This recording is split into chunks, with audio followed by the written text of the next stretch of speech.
Welcome to The Problem, a Lockwood & Co. podcast. I'm Caitlin. I'm Alan. And this week we are talking about the Dagger in the Disc, the Lockwood & Co. short story by Jonathan Stroud, obviously, but also with the help of the readers of The Guardian. But before we get into it, I just have a couple of personal disclaimers. So I record in my spare room office situation, which is usually full of things, thus giving me a not terrible audio quality, but I've packed up everything. Basically, it's empty in here, and it's very echoey.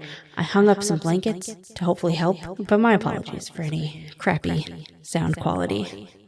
Though I do think the blankets have helped quite a bit. Oh, I thought you were in a cave. I didn't know. Oh, thank you. No. So, the Dagger and the Desk, Lockwood & Co. are hired to stop a hunting at St. Simeon's Academy for talented youngsters and uncover an embezzling veteran of World War I who died in the school. I think that is our most detailed summary. Yeah, I almost left it off at where the clause starts, and I was like, I should say the whole thing, just in case anybody's not going to reread this particular short story. But it is out there for free in written and audio format. So you should check it out. I'll have links in the show notes if you've never encountered this story before. It's a fun little story. Yeah. I also enjoy reading Jonathan Stroud's, he write, or at the beginning of the audio, he sort of talked about the process, and I don't know, that was fun. For anybody who doesn't know, like you said earlier, there's a polling system that happened at 5 key points in the story. And it was kind of like a choose your own adventure thing. He also ran the polls on Twitter simultaneously to the website and stuff. And so this was in 2013 around Halloween time, just as a way to his readers to interact with the whole thing and kind of choose the course of the story. And I've heard him talk in various interviews and stuff about when he was a child, being a fan of, there were these books from Puffin Publishing called Fighting Fantasy that were game books, which are kind of like the Choose Your Own Adventure books. I don't know if you guys had those in Canada. I have read Choose Your Own Adventure, yeah. Sure. Yeah, they're extremely popular. But then game books are more what I read when I was a kid were these books by Joe Dever called Lone Wolf. I don't know if you've ever heard of those. Those ones I have not, but I'm sure they existed here. Yeah. So game books are like Choose Your Own Adventure, except you kind of have a D&D stat sheet and you use dice. Ah, interesting. So you make choices, but sometimes you can't do what you want because you don't have the stats to pull it off. You might not have the charisma to talk a person out of something. And so it's it devolves into if your dice roll was this much, turn to page blah, blah, blah. Or you'll be fighting a monster and you get so injured that you die, you lose all your HP. And so then you've lost the book. I don't know how else to describe it, but, they have the same thing, these fighting fantasy books, and Jonathan Stroud was a big fan of them when he was a kid. And so I think they, kind of have an influence here in his way of choosing to tell this story. I really liked it because reading the story, there was only one instance where I could tell. Mm-hmm. Where I could feel here's a list of choices, Yeah. And other than that, he worked it all in quite well.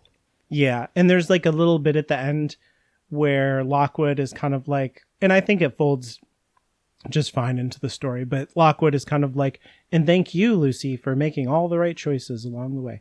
Oh, yeah. See, that didn't even click in my brain, but you're right. Yeah. I try to imagine him doing this now with Lock Nation and Twitter out there and stuff. And I feel it would just get swarmed. There would be a whole meta going on about people. Oh, definitely. Yeah. Fun Church would be in there messing things up with his potatoes. It would be bad. It would be bad. I mean, it would be fun, but I don't know that we'd get a cohesive story or we would get 10 different cohesive-ish stories. Yeah. But yeah, what the finished product that you can go out and read or listen to is a coherent story. It doesn't have all the branching paths and stuff. But as we go along, I've marked out what the choices could have been, and we'll talk about those a little bit. Yeah, Alan did way more work than I did on this. I just read it and marked the one place where I felt like I could feel the choices being made. And he also said in the thing that he would, whatever the people chose, that's what he would go with, even if it's not what he would have chose or like what he would prefer. So, and to go back to those fighting fantasy books, that's kind of how it goes. Like I said, you would roll the dice and you would be like, I mean, obviously you could like quote unquote cheat, I guess, and just pick whatever you want and not use dice and stuff like that. But if you're like playing the book the way that you're supposed to, you're like, oh, I got to live or die by the way that this shakes out. And I don't know, like I read books like that when I was younger, and it was kind of the first time for me that I was like, oh, this is kind of like how you could make a story. Like no one had ever really shown me like how to write a story or anything like that. And when you try to like write a story the way that you read a story, it's usually a really unsuccessful thing. And so thinking about stories this way as like, well, these are the different things that could happen, these are the different things that the characters want, is just like a different paradigm that's like pretty interesting. I think this is a cool way to like show children that like, hey, you could make a story too, is kind of what I'm saying. Right. I gotcha. It's interesting because things like that and like Choose Your Own Adventure are my least favorite type of stories. Like I only ever read one Choose Your Own Adventure story when I was a kid, and I never read any other ones because I don't like them. Specifically because it feels like it's not a real story. Like it feels like the author didn't write an ending because there's like 10 different and I want the real one. Like what's the correct ending? Interesting. So it's never felt satisfying as a story to me.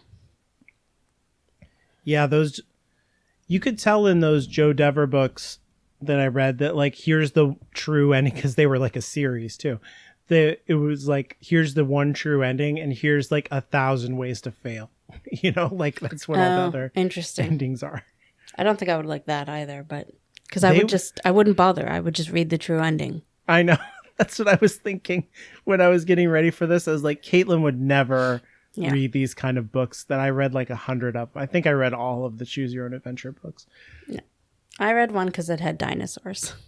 Oh, okay. Yeah, I was deep in my dinosaur era. Yeah. So this, like, the ebook for this only has one chapter, but that does mean in the American edition, and I assume the British edition, we get some chapter art. That makes 0 sense. Because it is a ghost amongst some trees. Oh, is that what it...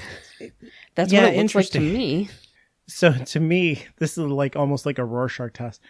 To me, it's like, I was like, oh, this is a woody marsh, and this is like the reflection of a ghost in the water, which makes no sense. And I think what you said makes way more sense.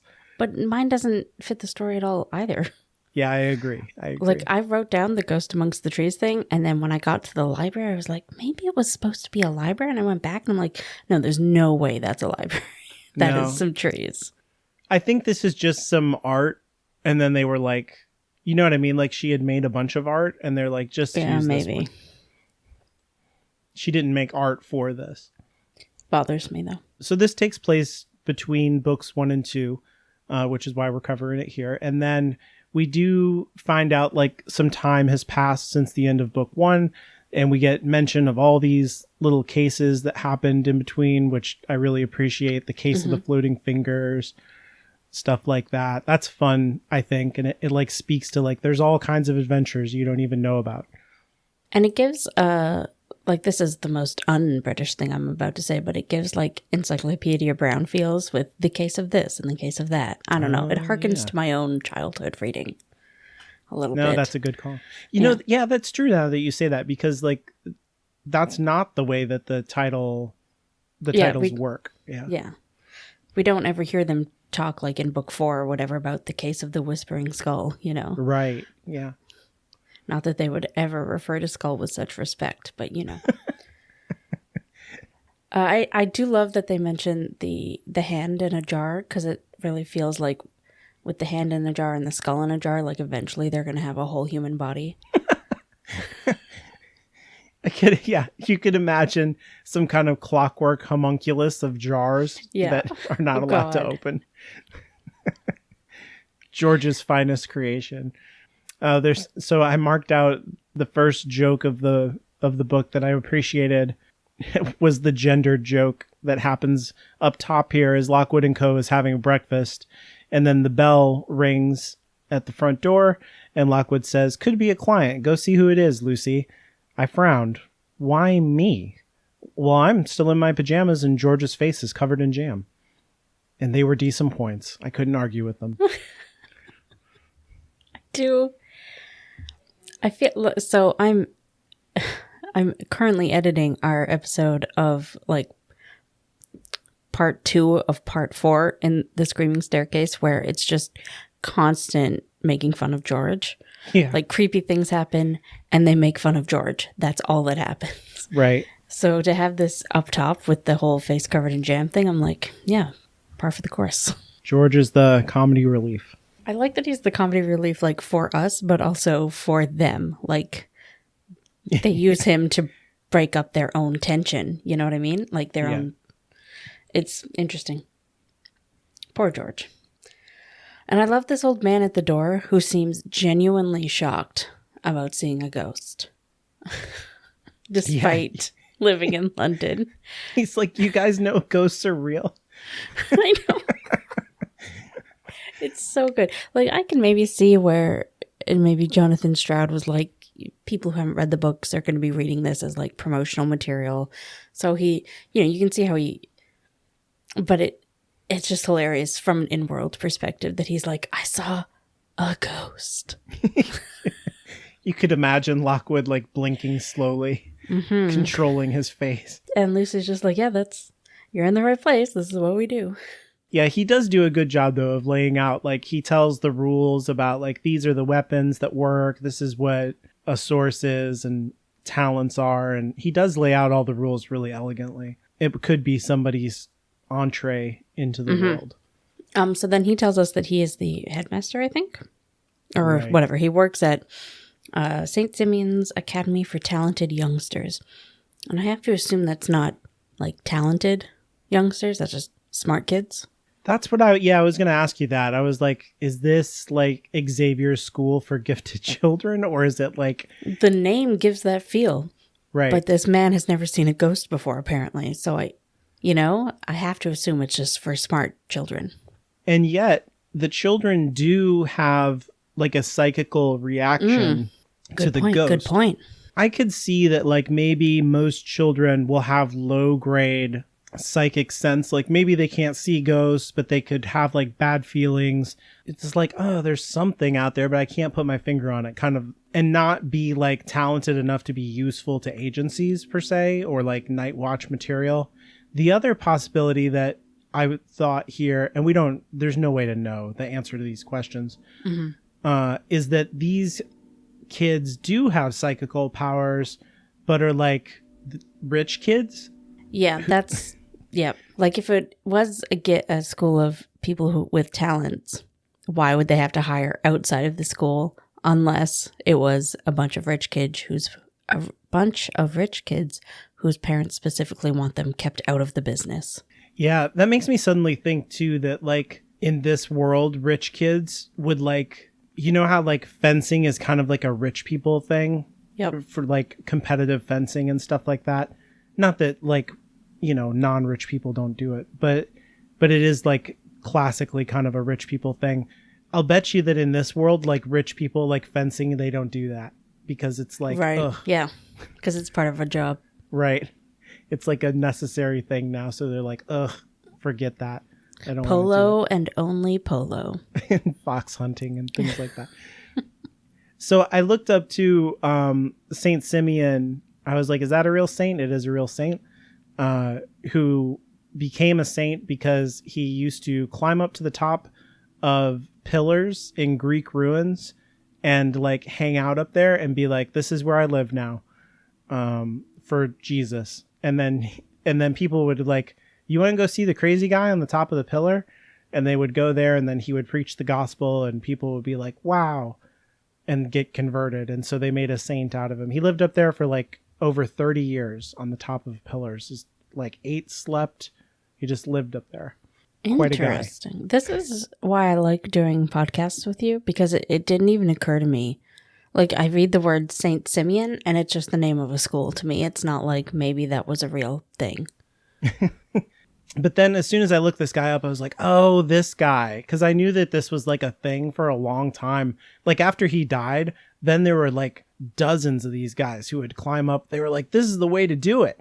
This is going to get the word out when we climb up on top of pillars. And then people were like over it. They were like, who cares?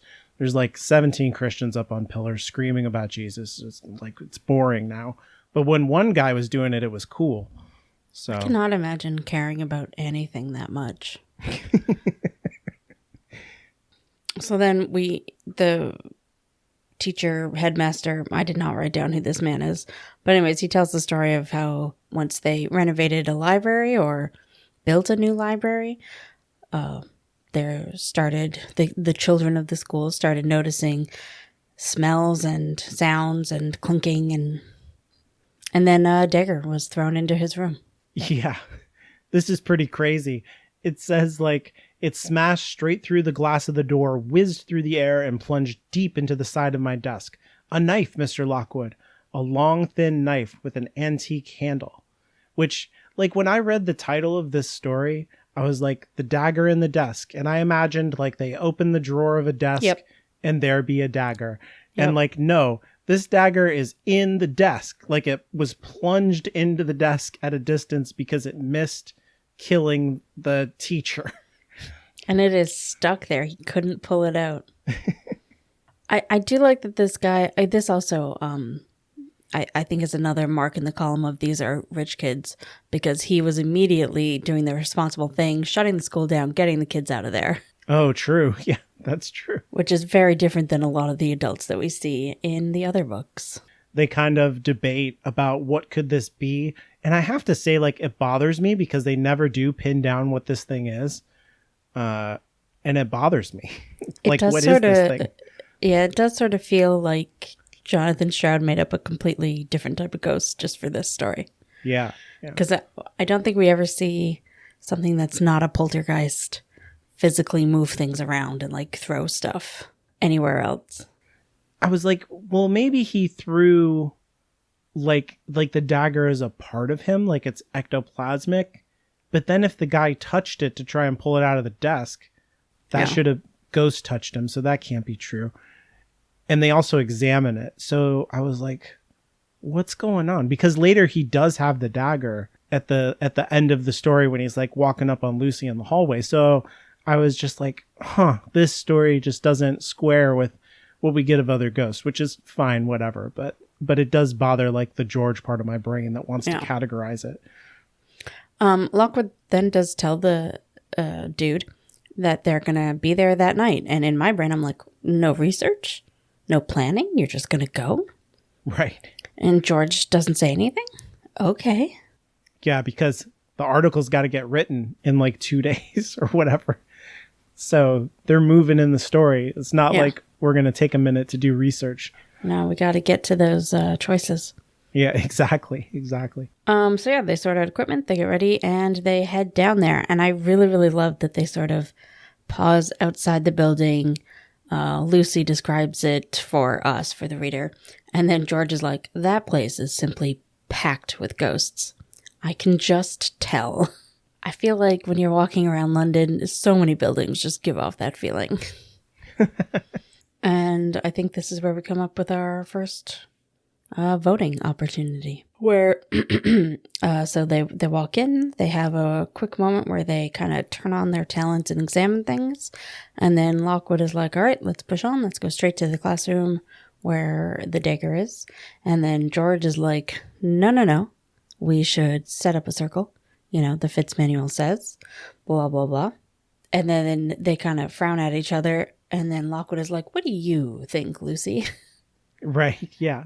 And this is why I really like this one, because I did not realize that this was a voting opportunity beforehand, because this sounds like exactly something the three of them, like this is what would happen. Yeah, all the moments of choice are like very in character. They don't feel forced to me. And even just Lockwood looking to Lucy for backup and then Lucy being, actually, I don't agree with either of you. Yeah, the third option that makes more sense, actually. Yeah. Investigate the library. Yes. The way that this shook out in the poll was that 25% of the people said that they should do what George says and make an iron circle. 10% went with Lockwood and 64% went with Lucy. I like that Lucy is both the POV character, but also like really the protagonist in the story. She's really the one making the choices. Mm-hmm. And that we get to like embody that as the people doing the poll. As we go through this thing, whatever Lockwood says is like the lowest voted things.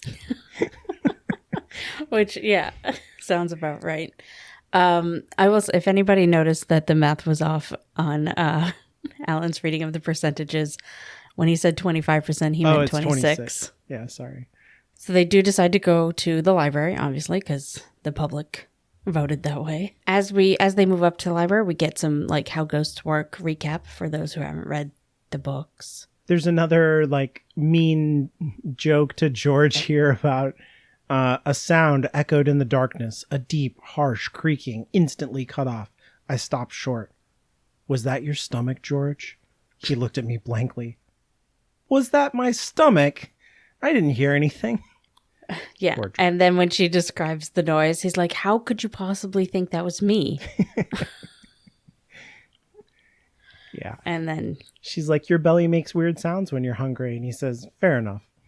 More George abuse in the narrative. And like, we're laughing, but that's terrible. Like, sure. It's mean. It is also just extremely fat phobic. This idea that because George is bigger, his body makes noises that the two skinnier ones don't. Mm-hmm. Like, that's just lies.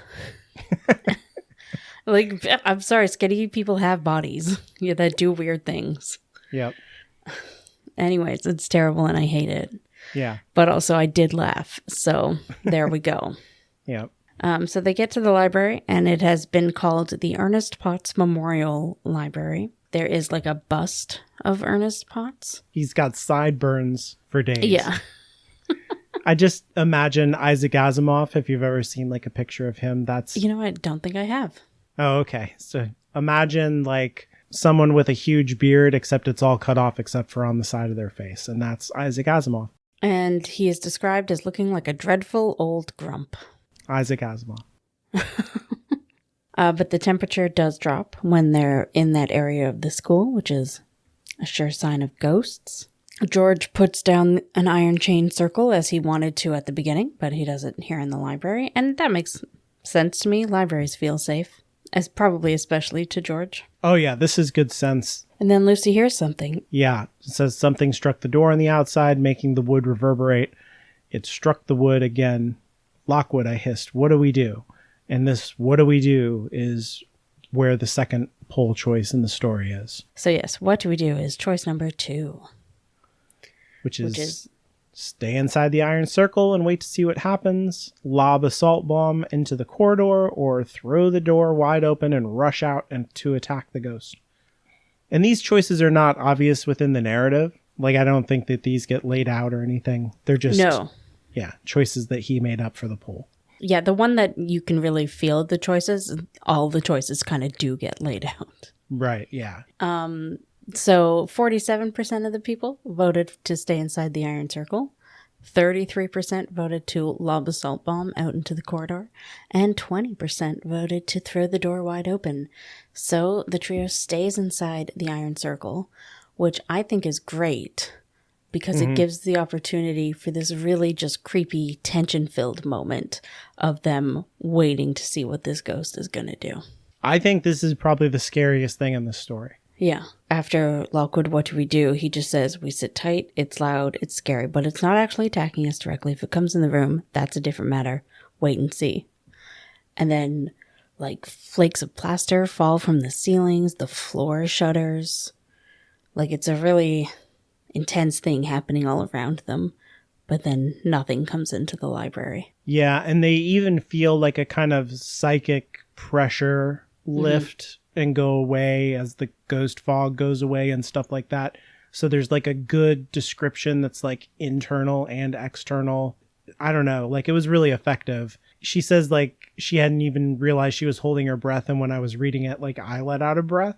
So like, I always like that kind of thing. And then they do find that the plaque, the Ernest Potts Memorial Library plaque, has 2 great deep gashes scored diagonally through it. Yeah.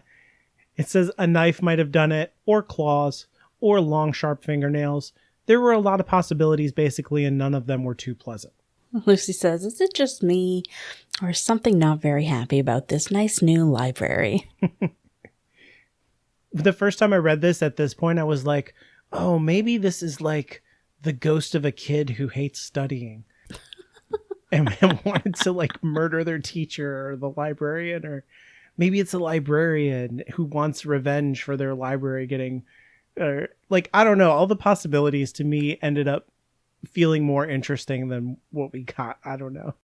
George does say either that or it doesn't like this Ernest Potts geezer. And Lucy says, it took exception to his ridiculous facial hair. I know I did. Which I love their joking around. So they do feel, as much as there was a big thing here, that the source must be elsewhere. So George decides to stay and try to research this Ernest man. And Lucy and Lockwood move on to check out the classroom with the knife. Classic division of labor for Lockwood and Co. Yes. George with the books, Lockwood and Lucy set free to be reckless. Yeah. Oh, on the way there, they check out 2 kind of storerooms. Like, he does differentiate between them, but one is one kind of storage and one is a different kind of storage. I don't know. Mm-hmm. And they both have big drops in temperature, which shows that there's ghosty stuff in there. Yeah, one's like a janitorial closet and the other one's like a school supply, like papers. Yeah, okay. And stuff. So one is like mops and stuff and one is, I don't know, textbooks. Yeah, exactly. So then they head into the classroom and there is indeed a knife in the desk. And this is where we have Lucy say what I think is the most stupid line. Because she says, okay, that's not an ordinary knife, that's a dagger. Yeah. And I'm just, like, you could have gotten the point across by just saying, oh, it looks like an old dagger. Mm-hmm. It feels like it was written in the 30s, you know, for a movie trailer. Yeah, that's what I was thinking when you said it. It's very, like that's no moon, you know, like, but stupid. There's like film grain on it and be like, Yeah. dun, dun, dun. Yeah, exactly. Yeah, so Lockwood identifies this thing as like a trench knife from World War One, which is a pretty good eye on Lockwood there for antiquities, which is like totally a thing. So like trench knives were designed in World War One for like close combat if your trench got invaded by the enemy. And so like this is a weapon of last resort with like a straight double-bladed knife that, you know, is like easy to go in and out. Pretty serious weapon. Then Lockwood is like, okay, I'm going to go check out farther down the corridor just to kind of rule it out as anything, because he's not expecting to find anything. He's just like, just in case. While I'm gone, Lucy, check out this classroom. Thus leaving Lucy with a choice of what to check out. And this is where I was like, ugh, I can feel the listing of things. Should she touch the knife or should she not? And there are like, in this edited version of the story that we have that's been like stitched together from the article part. So if you went and read this on The Guardian, you have to read it in the sections that it was laid out in. Right. And they each end with like, and I didn't know what to do, or what should I choose? And that line has always been taken out. And it's been like stitched together more seamlessly. I don't know if it is here though, because she's like, I stared at the dagger and wondered if I should risk it. Yeah. Anyways, so the choice here was touch the dagger, ignore the dagger, and do what Lockwood said and explore the rest of the classroom, or go back along the corridor and properly investigate one of the storerooms. And it's not even a question here. Like, yeah, the huge majority is like 80% touch the dagger, and Lockwood comes in lowest again at 9%, and then 12% is go investigate other places. Obviously, Lucy reaches out and touches the dagger and turns on her senses. It's really, really good stuff, I think, where it's the dangerous, thing that we've talked about in the Screaming Staircase, where she gets sucked into the experience of the ghost. And this ghost is more malevolent, yeah, sure, than Annabelle Ward was. So, like, there's a lot of, like, anger and bad feelings swirling around this dagger. And after she kind of gets pulled into it, she's then abruptly pulled out of it by somebody saying her name. Yeah, I'm not sure what's going on here. Because, again, this feels like something a ghost shouldn't be able to do, but does seem like the ghost is doing it. Is this ghost saying her name? Is this Lockwood saying her name? I really didn't understand what was happening. It's not Lockwood, because when he shows up later, he's just like, what are you doing? Yeah. And she says, didn't you just call me? And he's like, no. And I guess the alternative is that she's just, like, imagining it, but that doesn't seem like Lucy either. I wouldn't say imagining it. Well, okay, I will say this, as we've said, this ghost does seem a little breaking of the world building. Yeah. But it could just be that that the ghost is in her head, because she did form a connection there. And so not so much saying her name, but like she's hearing her name, but he's trying but it's kind of more like ghost lock type of thing. Calling to her. Yeah. And she interprets that as her name. Yeah. That's how I can move past that. Mm-hmm. That makes sense. And then it brings her to the storage closet, basically the beckoning. And just before she walks in by herself, Lockwood coughs behind her, and that actually gets her out of it. What was likely a form of ghost lock. Yeah, that's interesting. I think that's a good interpretation of it. I think it's the only one that makes any sense, because you're right. He should not be able to say her name. But it is creepy also. Like, it's a good, dark school, long hallways. You hear your name down the hallway. Oh, yeah. It's creepy. It's terrible. Yeah. I imagined this with, like, canted angles as the camera, like, tilts one way, and yeah, exactly. You, like, get the long exposure zoom kind of thing of the hallway. Looks like it's getting longer and longer. And then there was, like, another kind of cinematic moment that was, like, easy for me to picture here when Lockwood walks up on her, and it says, "I whirled around, shone my flashlight up. Lockwood stood there, calm, unflustered, one eyebrow elegantly raised. Luce, what are you doing? I thought I told you to stay in the classroom." And I can just see Ruby and Cameron doing that, like, perfectly in my mind. Yeah. So after Lockwood is like, well, I think you were kind of taken in by the ghost. Maybe we should go check on George.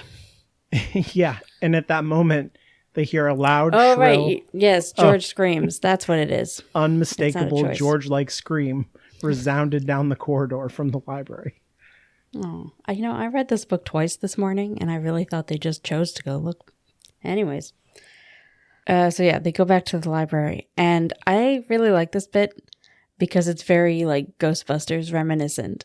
Oh, I thought the same thing. Yeah. The library is a huge mess. Books end up flying everywhere. It's very like that opening scene of Ghostbusters, which is creepy, but it's never too creepy. But did always bother me when I was a kid, because I was like, oh, somebody's going to have to clean all that up. I do like that Lockwood takes the opportunity to be sarcastic. Whereas, like, I know you're an avid reader, George, but this is a bit messy even for you. And then that turns out poorly for Lockwood because he gets clocked in the head. Yeah, so I also highlighted this, and my comment was, Lockwood's got jokes, but Ghost had books. So there's a big mess of books. Lockwood has a sarcastic moment, and then books just start flying. One's right into Lockwood's temple, so he collapses. Yeah. And so now he's knocked out, and George is like, oh no, what do we do? And Lucy is like, has a choice to make. She says, I looked desperately around the room, the violence of the attack escalating. More and more objects were beginning to move. what should I do? Oh. And so you get a choice here of drag Lockwood inside the chains, try to smash the bust of Ernest Potts, like fuck Isaac Asimov, or scatter salt across the room.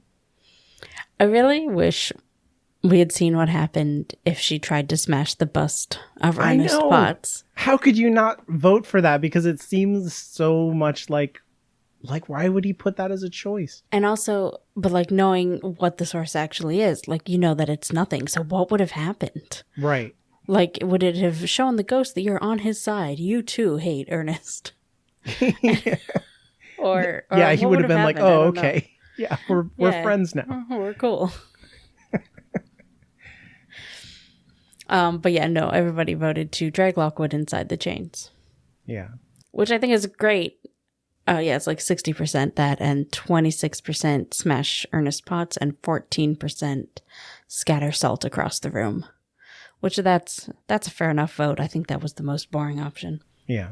And at this point, George gets to tell them about his research and that he found out about a guy named Harold Roach. Great name. Yeah. Yeah. And he was, in the First World War, had his arm chopped off, or shot off, I guess, which, yeah, that would suck. And used to stalk around the school terrorizing the pupils. Apparently, he always carried an old army knife, and he'd wave it at any kid who crossed him, threatening to cut off their ears. And didn't get fired. And then Lockwood says, the great British education system made us what we are. Mm-hmm. But there was speculation that he was stealing from the school funds, but no one could ever prove it. And then the school hired the new headmaster, who was this Ernest fellow, Potts, I think his last name was. Yeah. And then he was like, okay, I'm going to get rid of this guy. Yeah. So this is like his enemy in that this guy was like storing up some kind of nest egg, which again, this points to like probably this is a school for rich kids. Yeah.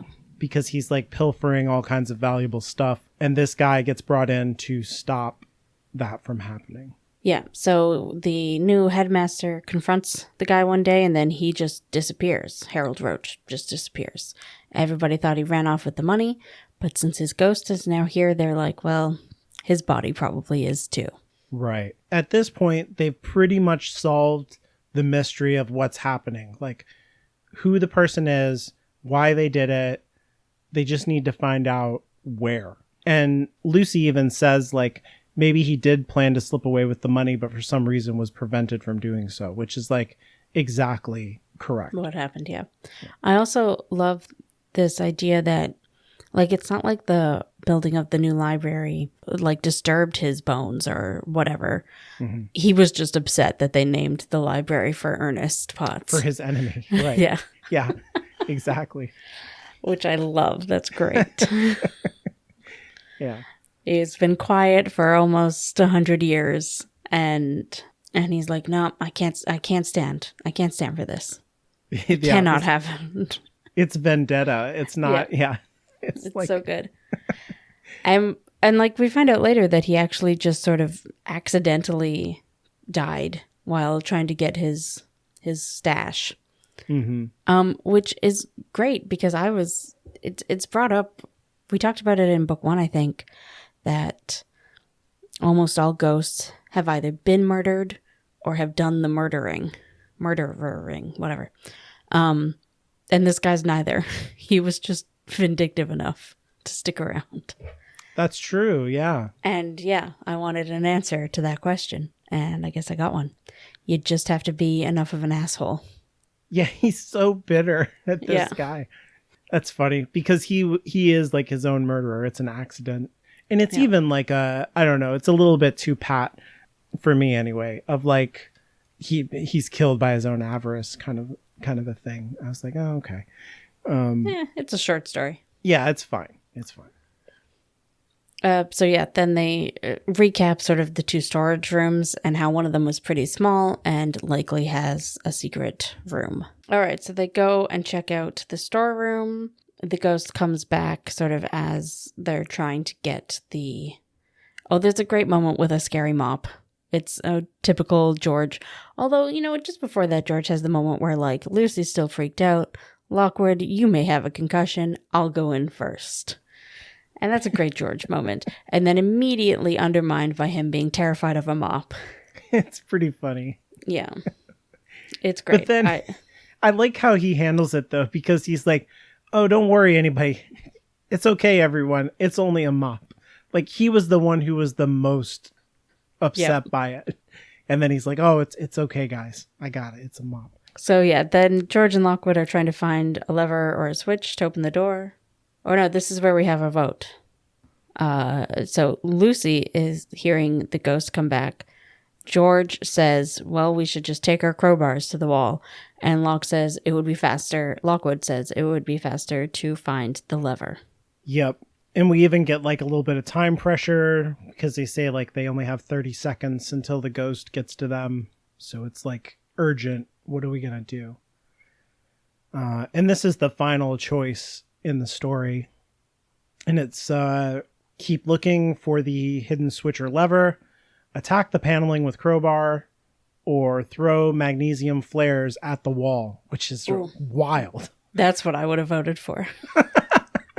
Just blow it up. Just blow it up. They didn't have any rules. This is what they're good at. This is what they do.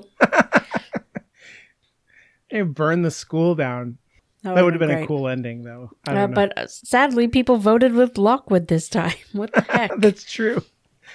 That's true. So 51% to keep looking for a hidden switch or lever, 30% attack the paneling with crowbars, and 19% of my fellow fire enthusiasts said throw their magnesium flares at the wall. But sadly, George and Lockwood keep looking for the lever, and Lucy goes out into the corridor to buy some time. Where she does throw magnesium flares, though. Yeah, but that's like where you're supposed to. It's less fun. It's great. Lucy has a really good hero moment here, and I do feel like in a regular book, Lucy would have been the one looking at the doorway. Like, we literally just had that in The Screaming Staircase, right? True. Lucy looking for the doorway, and Locke would be out there distracting the ghost. So I like that we get this reversal here. Yeah, it's like a standoff with the ghost. And there's a lot of good, creepy moments where, and again, he has his knife in this moment. And so I was like, what is up with that? I was going to have this whole thing about how he's a ghost, right? But he still only has one arm. And that's just an interesting metaphysical thought about whether or not you're reunited with your limbs when you die. But actually, it is never confirmed that I could find in the words whether or not he has one or two arms as a ghost. Yeah, his body shape is kind of ambiguous the way that it would be, with a ghost. You can never, the details are like out of the corner of your eye kind of stuff. Yeah, she mentions that she can see the dagger hanging from one hand. Right. But she says nothing about the other arm. And I'm like, ugh, thank you for not answering that question, Jonathan Stroud. Yeah. And we also find out that Lucy has bangs. Very important. Yeah. The dagger, he throws the dagger at her and it's close enough to make her bangs move across her face. Yeah, but George and Lockwood have a really hard time with this thing. They tear up their hands trying to get the door open. So the three of them need to do it together. They break it down and immediately fall onto a pile of bones. Yeah, and Lucy says she kind of like does a bit of a what am I trying to say? Like a tumble, what is the word? I have no idea. Anyways, she kind of rolls is what I'm saying. Oh, yeah, like a tuck and roll thing. Yeah, and she ends up somersault is what I was looking for. There we go. Okay. And I just have this, that's just hilarious to me that she basically somersaulted over the dead body. Yeah. I imagine the crunching. Anyways, it would not be pleasant. And the thing is like covered in cobwebs and stuff, of course, because it's the source. So they pull out the silver net and get it over the body, and they're good. They're done. And they find it's like literally like a treasure chest or something, right? Like it's there's a couple of them. Just there's a chest full of coins, but then there's like paintings and other things in there too. The guy was like picking up small change all over the school. Like nobody's leaving any notes anywhere. He's like, oh, I'll lug all this. I have one hand and I have to lug back. No wonder he hated these kids. He's like, carry some notes. I guess he wrote it that way because paper money would have disintegrated. Yeah. And plus it falling on your head. Paper is pretty heavy, but like, I don't know. It's better if it's coins. But yeah, it falls on his head and kills him. And that's how his neck got broken. He was going to get away with it. But yeah. I will say we do have one moment that you mentioned earlier where Lockwood looks at Lucy and is like, you did so well tonight. Made the right decisions at every turn. Yeah. And of course, just going on from what we've been saying in the Screaming Staircase, Lucy does take particular notice of Lockwood's smile there. Oh, yeah. She even blushes and stuff. Yeah. In the Kindle edition for the group, like you can see what other people underline. Right. That Lucy like smiling and blushing and stuff is underlined by like 200 something people. Yeah. So like it's a Locklisle moment for sure. And then, yeah, that's it. They pretty much pack up and leave. And somehow we talked about that for an hour. Wow. I know. I didn't think we would be there. There's like a little extra thing with like nice illustrations of different ghosts. It's kind of like glossary thing. I do like that. I wish that was in the books. Mm-hmm. But it is infuriating to me because I was like, but which one was he? Yes, he doesn't fit. Too. But yeah, that's the dagger in the desk. Even that part is part of the article that I'll link to. So you can see all the pictures and stuff. Oh, that's cool. Do you have a best joke? I do love the mop. That's mine too. Yeah. It's really good. It's really good. And I like it. It's one of the few jokes that isn't disparaging in some way to Lucy or George. I can just picture like George from the show doing it too. Yeah. Yeah, exactly. Falling over himself. It works for both Georges. So it's great. I didn't really have a punk rock. Yeah, I mean, Lucy throwing dynamite in a school is pretty cool. Oh, that's true. That's true. But it's so normal for them to throw bombs at ghosts that I didn't really think of it that way. She also has learned nothing from the previous. She's like, magnesium, go. God, I wish they'd thrown it at the walls. Oh, that would have been so good. It would have been cool. There would have been like coins would have gone everywhere and like. That would have been amazing. Yeah. Oh. I do also wonder, like, because you said he went with the voting no matter what, even if it's not what he wanted to do. So I'm so curious if, like, what he wanted, if there was anything different. I think next time we're going to be talking about the Whispering Skull. Yes, it might be a bit of a break between now and then. I'm so excited to be finished moving. I don't know what we're going to be reading from the Whispering Skull, so I would say just read part 1 to be safe. Maybe we'll do the whole thing, maybe not. I just don't know at this point. So if you want to follow the show on Twitter, you can at Lockwood Podcast, or you can follow me on Twitter at Inferior Caitlin. Send your emails to contact@hollowedgroundmedia.com or go to the contact page at hollowedgroundmedia.com/contact. And remember, mops are terrifying.